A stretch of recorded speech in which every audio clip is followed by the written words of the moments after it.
Hi, my name is Renee Thomas and I am a massage therapist. I discovered a DIY technique that I used when I was dealing with some severe pain, and I thought emotionally I needed something. I didn't know the technique was going to take away my pain. I didn't know I was going to be able to use this technique for every area of my life, whether it be spirituality, finances, relationships, including how I see myself, or even pain. So what I did is I started these videos to help people as they're learning about this technique. These are things that I kind of wish I had known when I was started, or additional information that I found that was really very helpful. So what are we going to deal with today? How about we deal with the subject of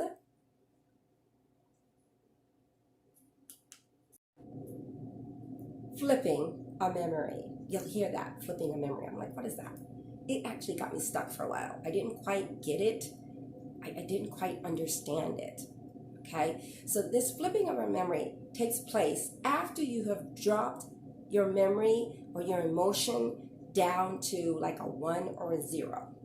You've done the technique, you've tested it, and now you're going to flip it because it's kind of neutral. You've let it go.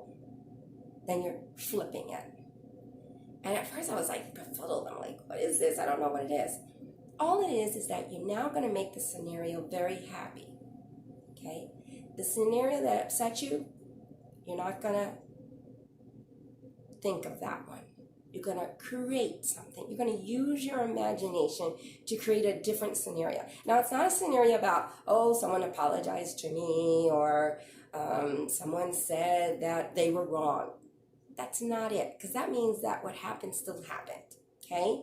You want a completely, thoroughly different scenario, and I'm going to give you an example.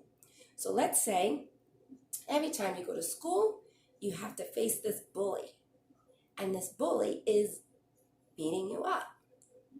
That's what you had to deal with. Well, now when you flip it, after you dropped it down to a 0 or a 1, you're going to be going to school. And when you get there, just go about your day and do things. Say hi to people. You have a nice time. The guy who's a bully, maybe even put him in there. I suggest that you do. And you're like, hey, Joe, what's up? And Joe's like, hey, what's up?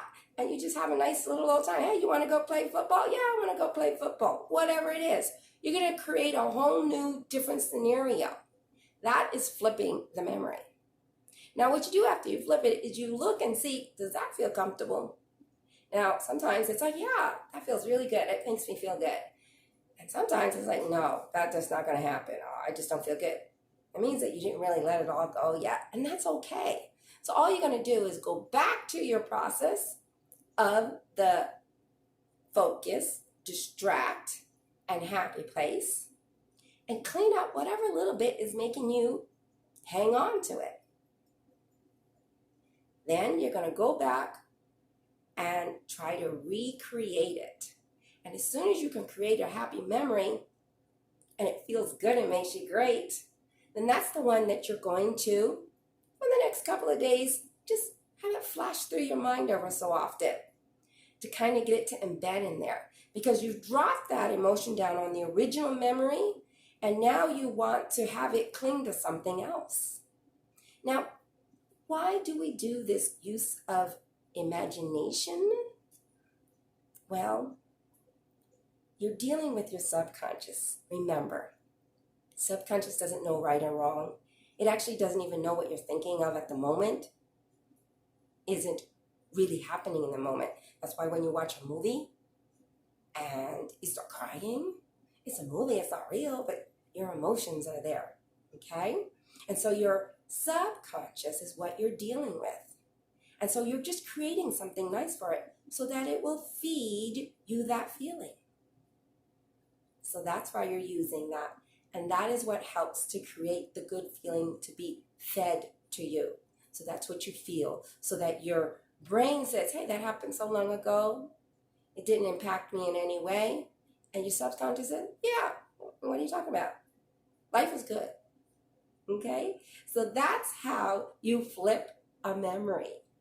It's really the coolest part. I mean, I really love it because you can just go crazy. Use your imagination. Something you used to use when you were a little kid. Now you get to use it again and create whatever it is you want. It doesn't have to be even realistic or real.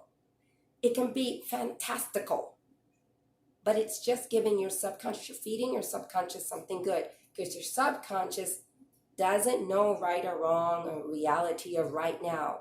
You're working with your subconscious. You work it differently than your brain, where it is the conscious. The conscious knows what really happened, but now your subconscious doesn't think it was a big deal, and it doesn't make you feel bad. And that is a good thing if something's happened a long time ago or even recently, so that you can keep moving forward in life and doing what it is you want without that stuff in the back getting at you. So be kind to yourself. Be kind to others. Love yourself and love others. And I'll see you next time. So be sure to subscribe, hit that little button or the notification so you can get some more of my videos. Or if you liked my video, give me a thumbs up. I'll see you next time.